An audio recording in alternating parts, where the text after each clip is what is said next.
Манлайбаатар Ж. Дамдын сүрэн 1871-с 1921 он. Ж. Дамдын сүрэн нь Хөлбөмбөр нутгийн уугуул Бараг Монгол хүн бөгөөд шинэ баргын шулуун цагаан хошууны суман занг хүн байв. 7-8 наснаас нутгийн бичээч хүнээр манж Монгол бичиг заалган сурч улмаар туслах бичээчийн ажил хийх болсон бөгөөд удалгүй авьяаслаг залуу Дамдын сүрэн сумын жинхэнэ занг болон дэвшиж 1908 онд Манжин хаанд бараалхахаар очжээ.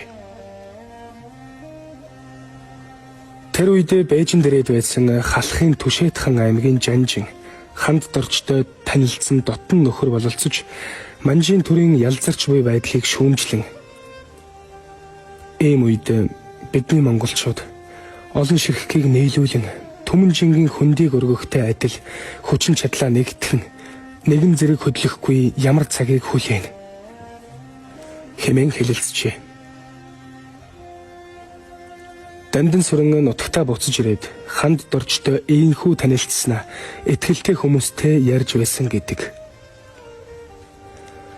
Тэрээр Манжчин улсын шин засгийн бодлогын колоничлох шинж чанарыг гүнзгий ойлгож байсан тул эрс эсэргүүцэж байсан байна. 1911 оны 9-р сард Баргын ноёдын нууц хуралдаан болсноор Манж хятадаас салан тусгаарлах асуудлыг хэлэлцэж зэвсэгт туслахад бэлтгэх шийдвэр гаргаж цэрэг элсүүлэн зохион байгуулад 1912 оны эхээр зэвсэгт бослого гаргажээ. Улмаар бослогын толгойлогчдын нэг Дамдын сүрэн тэргүүтээ 7 хүн нийслэл хүрээнд очсон байна.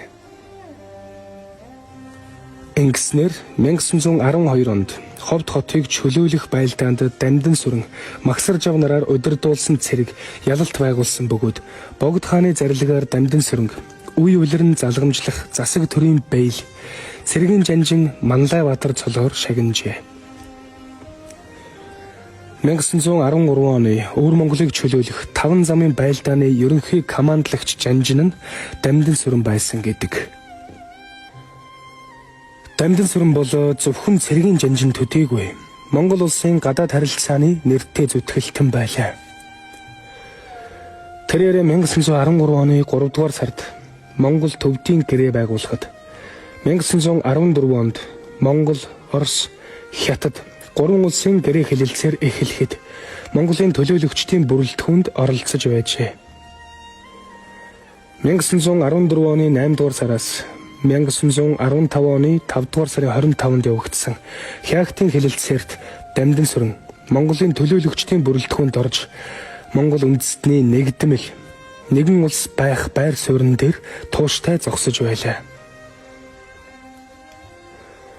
Энэ байр суурийг Орос, Хятадын төлөөлөгчид шүүмжлэн хэлэлцээрээс татахыг олон удаа тулган шаардсан учраас Монгол улсын засгийн газар арга буюу Дамдын сүрэнг хэлэлцээрийн дундуур гэдрэг татсан нь Монголын төлөөлөгчдийн байр суурь эрс сулрахад хүргэсэн юм. Хэлэлцээрийн эцэст Монгол автономит улс болж ихэнх баргууд дундад иргэн улсын бүрэлдэхүүнд үлджээ. Хоёр их гүрний тулган хүлээлгсэн 3 улсын хэлэлцээр нь олноо өргөгдсөн Монгол улсын тусгаар тогтнолыг цуцалж зөвхөн халахын 4 аймаг Ховдын хязгаарыг гадаад Монгол гэдэг нэртэйгээр дундад иргэн улсын харьяанд автономит эрхтэй байлгах болсонд Дамдын сүрэн Монголын нийт ард түмний адил гүн хэлэгнэж байлаа. 1915 оны 100 өмнөд Монголд дундад иргэн улсыг эсэргүүцсэн олон нийтийн бослого дахин гарав. Уг бослогын гол удирдагч нь 1913 онд Манлайбаатар Дамдын сүрэнгийн удирдлагаар өмнөд Монголыг өмгөөлөн хамгаалах цэргийн нэгэн удирдагч байсан Шударгабаатар Бавуужав байлаа. 1918 онд орон нутагтаа төр чөлөөгөөр очихдоо дээрэм тонол хийж ард олныг айлгаж явсан 2 хулгайчийг барьж цаазалсан тул Богд хааны зарилгаар Жанжин цолыг хурааж 3 жилийн цалин пүнлэг хасч улмаар хошуу захирагч хүү дээд долсны 3 жилийн пүнлэг хасч шийтгсэн байна.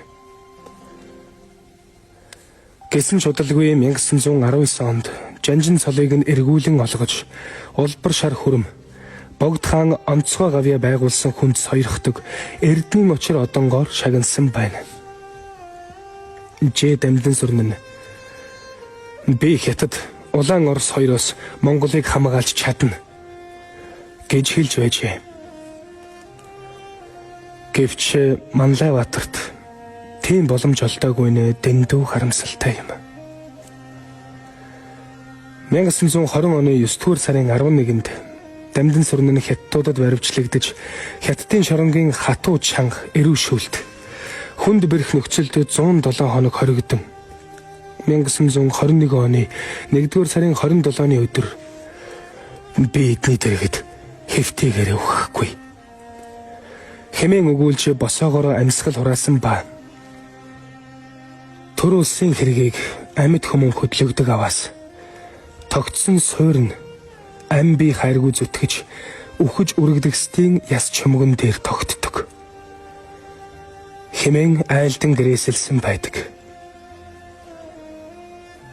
Манлайбаатар хэмээх Жэ Дамдын сүрэн бол Монголын төлөө мятаршгүй тэмцэгч, няцшгүй зөрөгтөн байжээ.